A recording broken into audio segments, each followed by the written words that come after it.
Welcome everyone. My name's Vida and this is Sri Lankan Cricket Podcast, a podcast where we discuss current news and developments happening in the cricket world with a special focus on Sri Lanka cricket. This is episode 8 of season 1 and I'm joined by my co-host Sohan. How are you doing, Bora? Doing good, Vida. How are you keeping? I'm good too, Bora. Out of lockdown from midnight yesterday and I'm eager to get back to training next week. Lots of feedback about our last episode we did with Estelle and it was released midweek. A lot of requests to do more interview episodes. Bora, looks like we'll have to do one every week or every other week. If you haven't listened to our chat with Estelle yet, you can find it next to this episode in your podcast feed. And if you are a YouTube person, check it out on YouTube. Now, as I always say, we got a lot to talk about, including IPL is at the playoff stage. And I might have changed my mind about the winning team, Bora. Interesting. I'd love to know which team you're going to go with, but let's touch base with that. We'll talk about that later. And Sri Lanka team is in Oman playing 2 T20s. Sri Lanka domestic cricket starting end of this month. Looks like the Ashes series has finally got the green light from ECB. Where should we start today, Bora? Yeah, a few things happening over the week of cricket. Interesting. But I'd like to start with the IPL because it's the back end of the IPL. 4 teams already qualified. Delhi Capitals and CSK fighting to secure the finals berth, as well as RCB and the Kolkata Knight Riders as the third and fourth teams to round it off. It's an interesting back-end tournament. A lot of eyes would be on it now, as well as from the international teams, because that leads into the International T20 World Cup played out in the UAE. So a lot of focus will be on the main topic, the pitch, how it plays out. We've seen the ground status in terms of the dimensions of each grounds. It's put into test by the IPL teams playing it. So probably most teams are working on different combinations to understand what would be a winning formula for them. But let's start with the IPL with Yeah. Finally finished with the league stage. And if you talk about the playoff scenario, top 2 teams will get another chance even if they lose the first game. So Chennai and Delhi Capitals will compete in the first qualifier, followed by RCB and KKR. So Vida, talking about the teams, you mentioned you probably changing teams or you're thinking about another team. What team are we talking about? Yes. You and I both, we were backing Delhi Capitals to win it. But looking at the recent form, I've changed my mind and I'm backing RCB now. That's Kohli's gunning to get his first trophy. Hands around the first trophy. Yes, Maxwell's in good form. And he's turned it around. And Kohli is determined to prove a point that he's not only a good batsman, he's a good leader as well. And I think they've sorted their wicket-keeping problem as well. They got your favorite Garton in there, left armour. Yeah. They got a good spinner in Chahal. So with the current form, I'm backing them to win this for us. That's good. I think we were going to lead into discussing the teams, the 4 teams that are in the playoffs. Good one to start with, RCB. I can see why you've changed your feel. They are pushing the case. Combination-wise, spot on with where they've managed to, the wicket keepers come along, settle their combination. My views is that, RCB's led the charge on the back of Maxwell's form. He's turned it around. I think he's scored 4 50s on the trot. So he's changed it. And he's come through a lot of criticism in social media. His dollar tag on past performances where he's fetched a fair dollar tag in terms of the auctions that have gone through. The $1 million tag and they're not performing has been the massive criticism out there. Credit to him. He's performing really well amidst all those. Combination wise, you're spot on. They've managed to turn it around. They've looked to have got a settled combination now heading into the important 2 games that they have. If they win the next one, the all-important finals. With the combination, also one player I'd like to add, because I love a bit of stats, right? Yeah. In the RCB camp, they've got Dan Christian. And Dan Christian's a thing about him, because every team that he's played in T20 comms have gone on Yep. to win the trophy. Absolutely. He's a big game So, player. yeah, he is a Yep. big game player, and he has that, the vibes of winning. I'm sure when RCB got him on, Yep. he got a player who's got a history of winning tournaments. I mean, in Yeah. Sri Lanka, we always talk about there's a player who was in that team I wins. Yep. So very Yeah. brings back a lot of history, where the players, Kanda would jokingly, Tilna Kanda, I think even he came out on social media and said, Akila Dhananjay said they've already won the trophy because Kanda is in that, because he's won Yeah. the first Yep. SLPL tour. Now, when you look back, here we go, he's won it. So Dan Christian, on the back of those, he has that X factor for them. It could play a part. He is in the playing 11 now, Yep. because RCB settled into that overseas slots of George Garton, Dan Christian, AB, and Maxwell. Yeah. They did try Vanidu into the mix, but unfortunately he couldn't settle into his spot. So there's a few things for him to work on.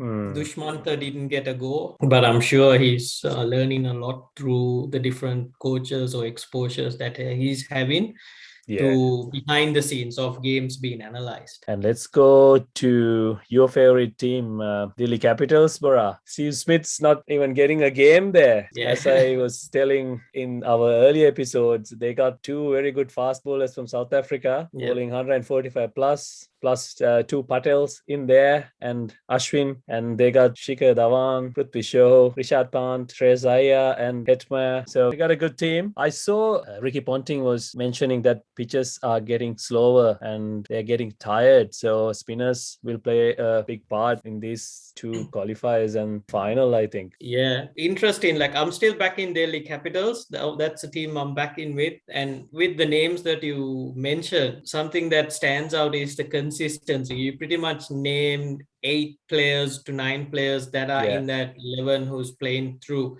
Yeah. I mean, they've pushed out combination-wise, they are playing 3 overseas players. They've pushed out the 4th overseas player. So Smith is not getting a game. He'll get a game if the top 3, one of the top 3 is not playing through injury or they've got out of loss of form. That could be the main factor. So as it stands, they've found a good, consistent 11. The gray area, or the area that I'm sure Ricky Ponting's also trying to get the player slotted in, is the number 6 slot in that order. So that'll open up to, I was looking at their squads. I mean, there's a player who hasn't featured in this IPL or hasn't played many games. He's Ajinkya Rahane, and he's a massive player to have in your camp, right? I mean, Steve Smith batting at number 6, not gonna contribute much. Ajinkya Rahane, again, I'm not sure if they'll get into bat at number 6. It's not going to suit his role. The next person we could think about is Sam Billings. I think he's in that squad as the overseas player, but he hasn't played games. So I'm not sure if they'll expose a player who hasn't played any games straight away in that number 6 slot. So that's the wobbly area for the team, because they need that number 6 player to support Hetty or Hetmeyer, the West Indies player, who's a strong. Everything else looking sorted. I mean, I was looking at the top order. You got Shikhar Dhawan, Prithvi Shaw, Shreyas He's a top Iyer. scorer, isn't he? Shikhar Dhawan. I mean, he's making a case because they left him out from the T20 World Cup squad. For a T20 analyst, I think they've covered a lot of bases. I mean, it's got a left-hand, right-hand batting combination through the orders. And then you got 2 fast bowlers who bowl 145 plus. You got a good off spinner and a left-arm spinner. So they seem to have gotten that combinations right, I'm sure, leading. But the thing is, they haven't won an IPL before. So it's a killing factor playing into those pressure games. I think that's a good segue to go to Chennai, Bora. I mean, they won it 3 times? I think 3 times, Looking at their team, they hardly changed their 11. They even in the past years, they haven't really changed their 11, and they stick to their overseas players, and they pretty much have 11 that have played throughout. If I go through the names, they got Gaikwad, Faf, Uthappa, Moin, Raidu, MS, Sir Jadeja, DJ Bravo, Chaha, Shardul, Hazelwood. Out of them, 10 of them can bat in the top 6. It's a very good unit and very balanced unit. It's a very strong team that's proven over a period. I mean, numerous years they've like we talk about teams who know to play finals. This is a team that Mm. has just that, along with Mumbai Indians, Chennai Super Kings seem to be the team that are always there leading the charge. Dhoni's playing Raina, who's IPL legend to have it. He seems to have dropped down from that number 3 position to a middle order spot, but again, a very experienced campaigner. Sir Jadeja, as we fondly call, or the social media has called, he's, a live wire to have in the team. But for them, what has been the strength has been the top order batting with Gaikwad is a new player into the 11, as well as Duplessis, who's playing the role of an opener. The more he performs at the IPL, the more his omission from the South African seems to be a glaring one, But it's a strong combination again. Dhoni, he's a calming influence. Stephen Fleming leads, he's the coach there. He's been, like we say, a settled team up there. Yeah. And it's almost like you don't have a lot to talk about because you know what you're getting from them going into the game. Yeah. There's not a lot of tinkering, not a lot of things. It's settled. The only new addition is Hazelwood. He has seemed to be delivering. I mean, from taking wickets in the first few overs. And from a test fast bowler to what he's doing now in T20 cricket is looking good, and it's good confidence for him as a player once he gets into the Australian T20 camp. Yeah, I mean, you talked about Daniel Christian winning trophies all around the world. If you look at this team, they won IPLs. DJ Bravo, he's been doing the same thing all around the world. So that's a very experienced unit, and you can't write them off at all. And we talked about RCB. I think we covered RCB. If you talk about KKR, Bora, Calcutta Knight Riders, they had only 2 wins when they came to Dubai, and they won 5 out of 7 games to come to the qualifiers. I was talking about RCB having form behind them. KKR seem to have the same thing behind them, even though their captain is not among runs, but he seemed to be leading that unit very well. What are your thoughts about KKR? Again, KKR, I think they changed captaincy mid-season. Dinesh Karthik let go and Owen Morgan took over. Leadership styles change, and we've seen the results come through. They've strung wins, but it doesn't seem to be the fluent wins that we need at the moment. But nevertheless, they are in the finals. They've been led by one player, Venkatesh Iyer, who's the left-hand opener. He's having a strong performance in this season. I've seen him bats, bowls. He does everything you need. So he's got that charisma or the confidence when he's out there in the middle, when he's batting. So KKR seem to be bandaging the team as we go along because Andre Russell is not fit. We've seen in the media that he's trying to get back in. Then the middle orders not firing with DK, Morgan not getting those, runs that we need. Shakib Al Hassan's, he's a premier all-rounder. He's opening the bowling attack for the team. But again, a bit unsettled there, but now the games is one player could change the game overall. So even though it's few games, one player can make a massive change. One inning or one spell is gonna change the game in that favor. So even if you have a misfire in 11, you can still scrape through with a win. Yeah, absolutely.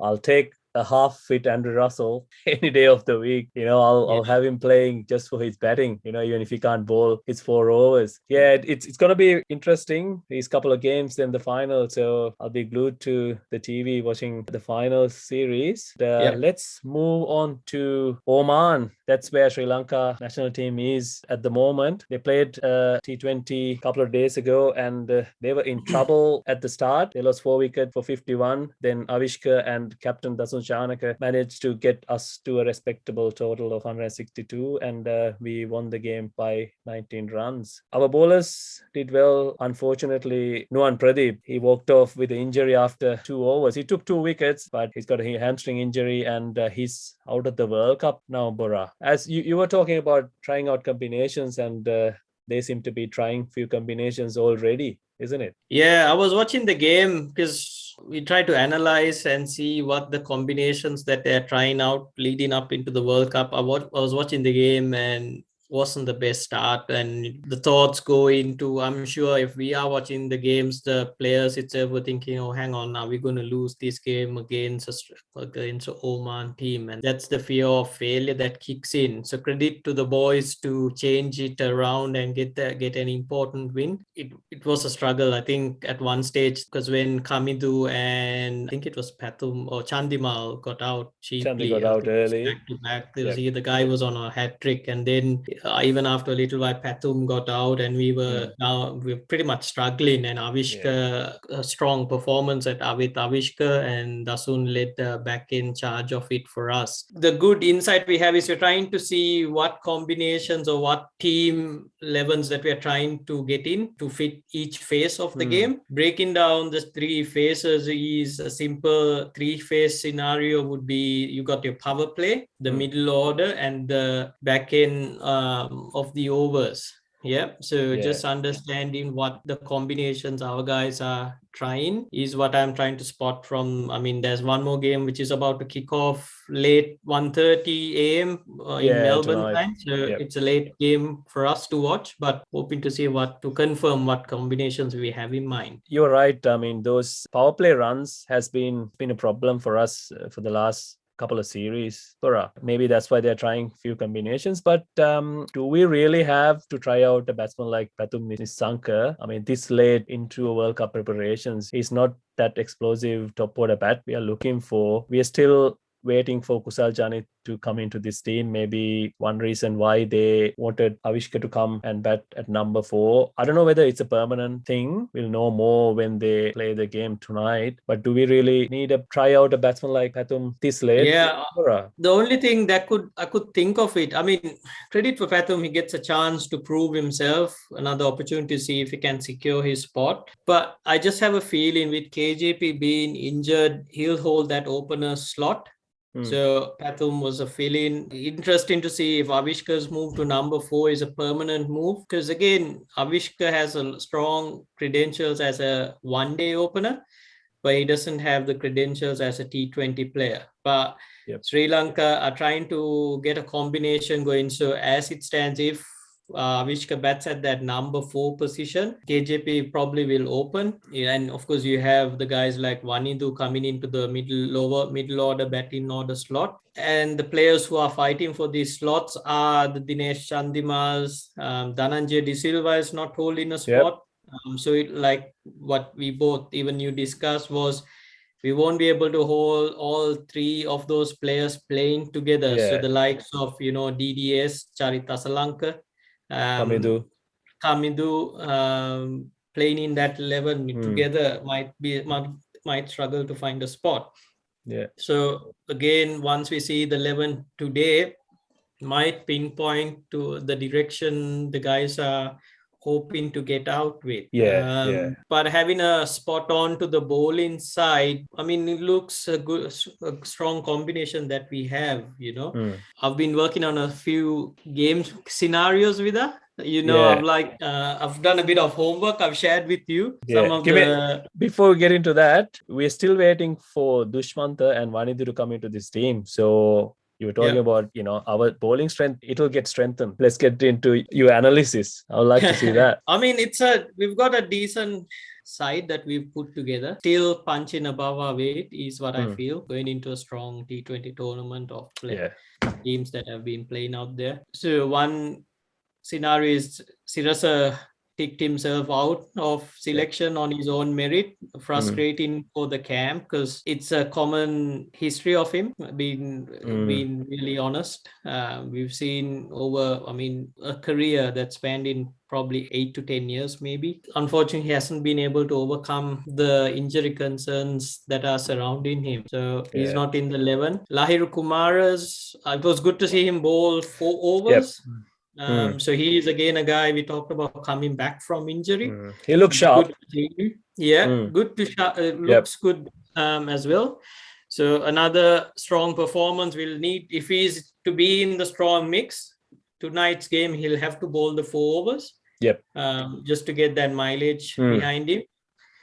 Build up the overs. So, but a fit Lahiru Kumara is a good combination to have. The strength, I mean, we've seen the bowling attack of the last game. We had Sirasa, Lahiru, Mahesh Tikshana, Chamikara, Dasun Chanaka, and Akila Dhananjay. Akila Dhananjay. Yep. But it's also good to see Dasun Chanaka bowl is 4 overs. So there he appears to be more emphasis on saying, look, he has to be ready to bowl the quota of overs or try to push through that spell. So that's the 11 or the bowlers that we see coming into it. So the mixture I like playing around with numbers, and I like span, and T20 gives you the freedom to narrow down a script of overs that you want to play.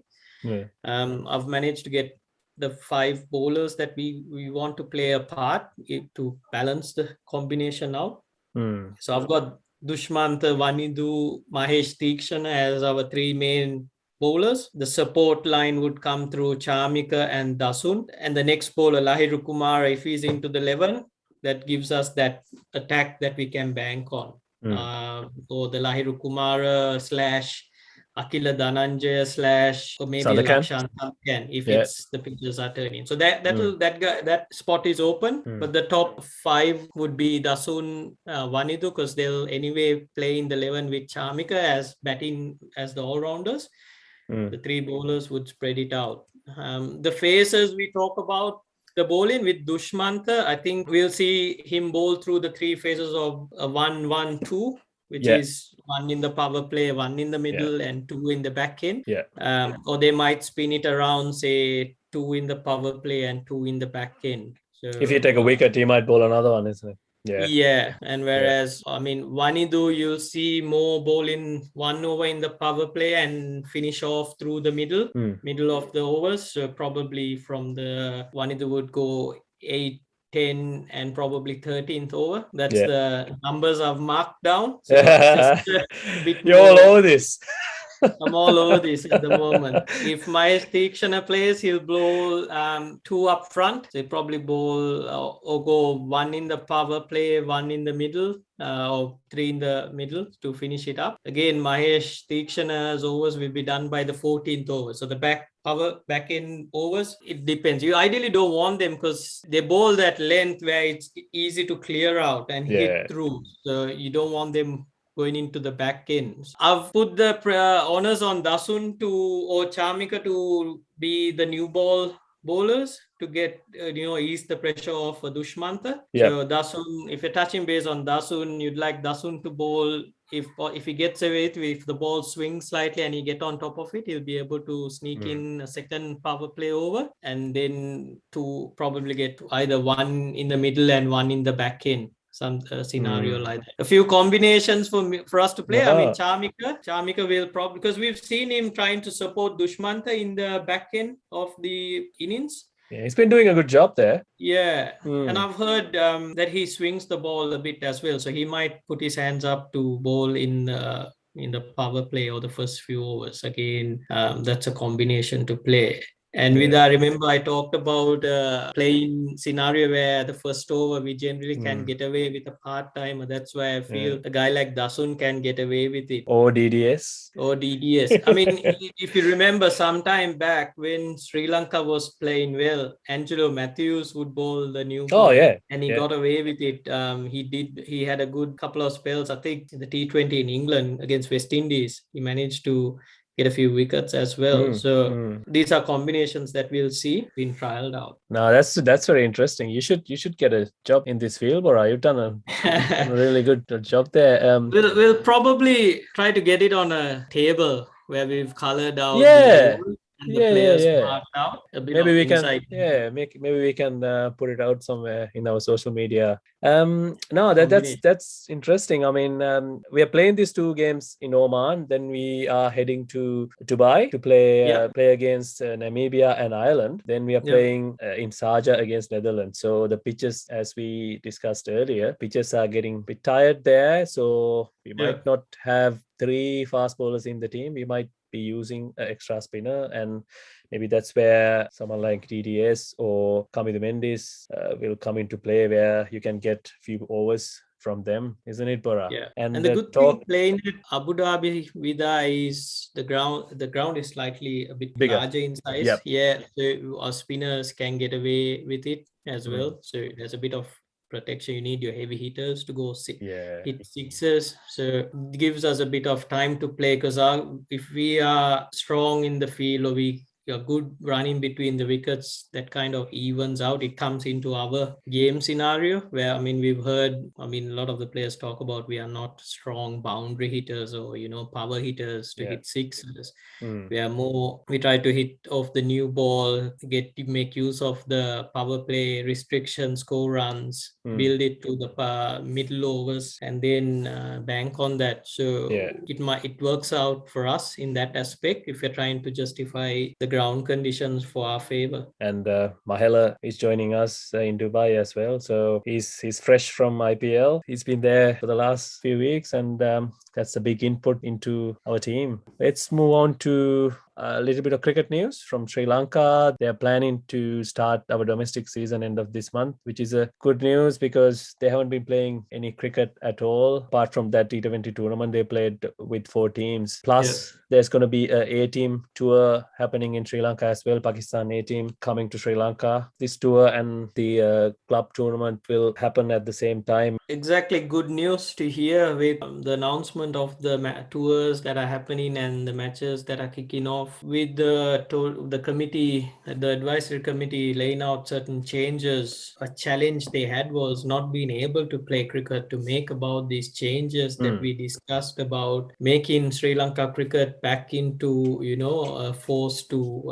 a strong team in international cricket. So seeing this amount of cricket coming back is a good sign. I mean, A-team cricket was unheard of in the last few years. Yeah. Now we have a team coming in. So it means there are more platforms for players to perform. I've seen Lasith Ambuldeniyas in the A-team squad. He is a strong player for us, leading the longer format of cricket. He looks like a spinner who can play in any conditions. I know we have the greats or previous greats who've done really well. Lasith Ambuldenia he's got all the credentials to be up there. He looks good. He's done well overseas. So seeing him in that A-team setup, it's good for him as well to get more time under his belt because we'll need him in the mix. Yeah, good thing is they picked some of the test boys into this A-team tour because, as you said, they haven't been playing any cricket at all. So they play 2 4-day games and 3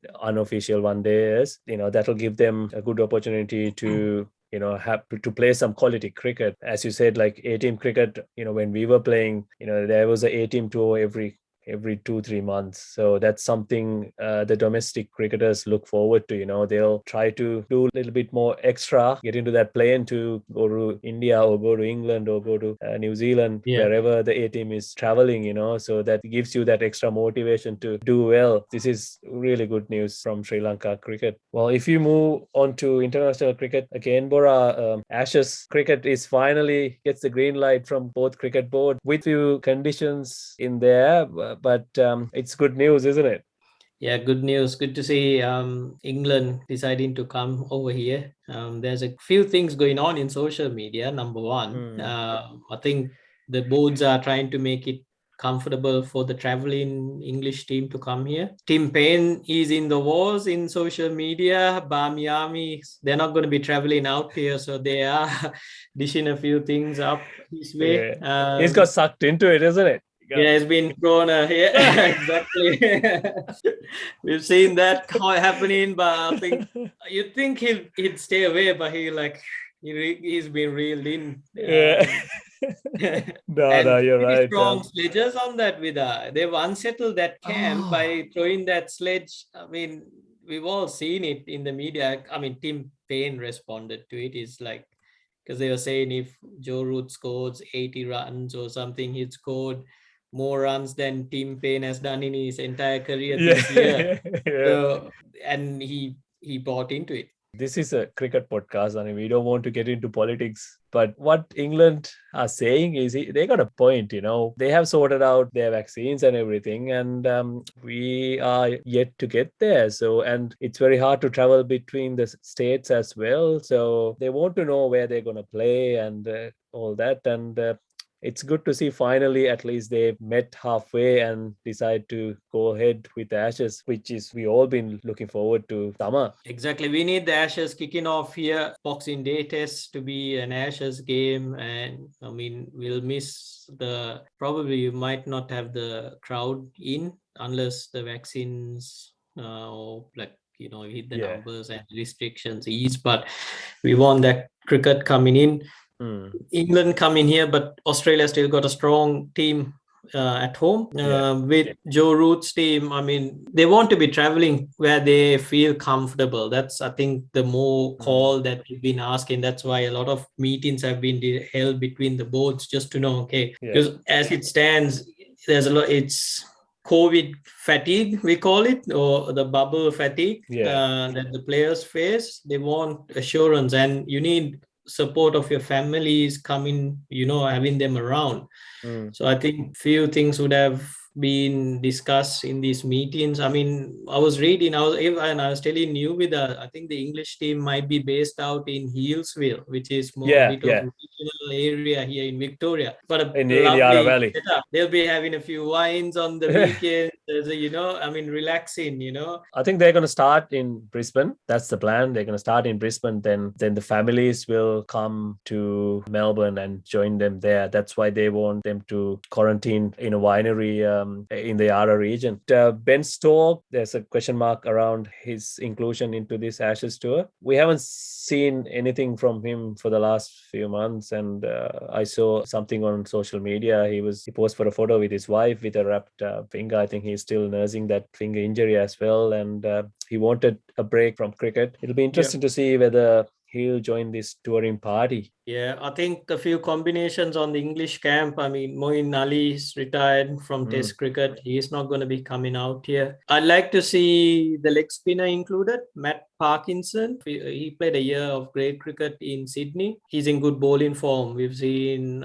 some video clips of him, turning the ball square, hitting the wicket. So he'll play a part in the Sydney Test match with the Australian camp, with the fixtures, traditional fixture, Brisbane, how Sri Lanka plays in Galle, Australia plays the first game in Brisbane, just to set it up, the confidence of, that's the strength is in the Australian camp in ground conditions. Hopefully, I mean, we'll see the players have more freedom with the bubble concept, having their families with them. And Boxing Day, Christmas, New Year's Eve, you want your families around capacity you. Crowd. Yeah. Otherwise, you're going to be homesick. You're going to be fatigued. They're not going to be performing well. Taking those into consideration, it'll happen. I mean, Australia hasn't played much international cricket, so they're not seeing what the effects of what this bubble life is. No, they hardly travel. Just being empathetic to what's happening in the teams around you, understanding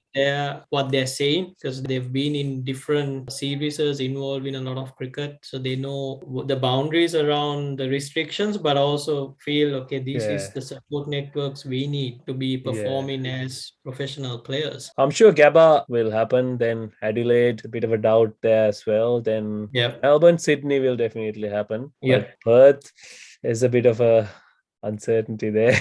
They might have to go to Tassie to play the last test. So I'm just thinking ahead. Last time India were here, they had scenarios like that. Weren't sure where they were playing. There were talks that Sydney might play back-to-back test matches. Or there were talks about not wanting to travel out there. So a lot of uncertainty in the camp. But that's what Australia is looking forward to as similarly us as domestic players here in community sport. We want the green light to say we are good to go. We are hoping for a good announcement this week, and then come November 1st or 2nd week, we'll be playing our first game for our teams. We've got a strong presence of Sri Lankan players in the community teams spread across. Especially in Melbourne. There's a strong presence of Sri Lankan players. ex-Sri Lankan players, club players, as well as homegrown Sri Lankans, a community Second, who third has generation. Yeah. of players. There's a good presence of that players in the camp. In Premier Cricket, there are a few Sri Lankans who are pushing for spots into Premier Premier. I teams. mean, not Yeah. Premier, trying to represent Victoria State Cricket. So wish them well as well. Whoever's following Premier Cricket in Victoria, keep an eye out on those teams. Support some of the players around that. We are coming to the end of this episode as well, Bora. And before we wrap up, I want to read out a couple of listener comments. Aravindan Ratnakumar from London on Facebook has said, loving the podcast, not much English content on Sri Lanka cricket. So love listening and always look forward to the next episode. Keep up the fabulous work. Thanks, Aravindan. Keep listening. Thanks for the great feedback. You guys keeps us going, isn't it, Bora? Yeah, I'll go on to the next comment. Mahil Da Barrera on YouTube. Really nice work, guys. I was waiting for a podcast on Sri Lanka cricket in English, and Estelle, our guest in the last episode, knows a lot about cricket and made some valid points. Thank you, Mahil. That's, encouraging news for us as we work towards bringing quality content. Estelle was a star. She was lovely. She had massive insight into the sport. Yeah, that was a great episode. If you haven't listened to it, you should definitely go and listen to that episode. We talked about a lot of things, not only women's cricket, but cricket in general. And it was really fun to have that chat with her. And many people have requested us to do more interviews, and we're going to track down a few guests with interesting stories. Hopefully we'll be able to drop an episode every week or every other week, isn't it, Bora? Yeah, that's the plan. Something I'd like to add, Vida, is we'll probably post in the notes my little graph that I will work with. We'll try to get it in the bowling. It's a very amateur table of bowling, but would like to know the viewers' thoughts as well, what are the combinations they have in mind. Probably next week we'll talk about the backing combination as well. What we can do is we can post it on our Facebook community as well, Bora. If you want us to send it to you, just send us a message. We'll send it to you. I think that's a wrap up. Thank you for joining us today, and we would like you to subscribe to this podcast on Apple, Google, Spotify, and all the other leading podcast providers, and then you will be able to listen to the latest episode as soon as it is released. Yeah, you can find us on our socials and also send us feedback to our email, srilankancricketpodcast@gmail.com. We will add all our links for socials in the show notes. If you like to check out the video version, we are on YouTube. Just get on YouTube, search Sri Lankan Cricket Podcast. We appear up there. And we really appreciate if you can leave us a quick review on Apple Podcasts with a generous 5 stars. That will help other cricket-loving listeners like you to find this podcast. And we will be back next week with a brand new episode. Until then, enjoy the game. See you next week, guys.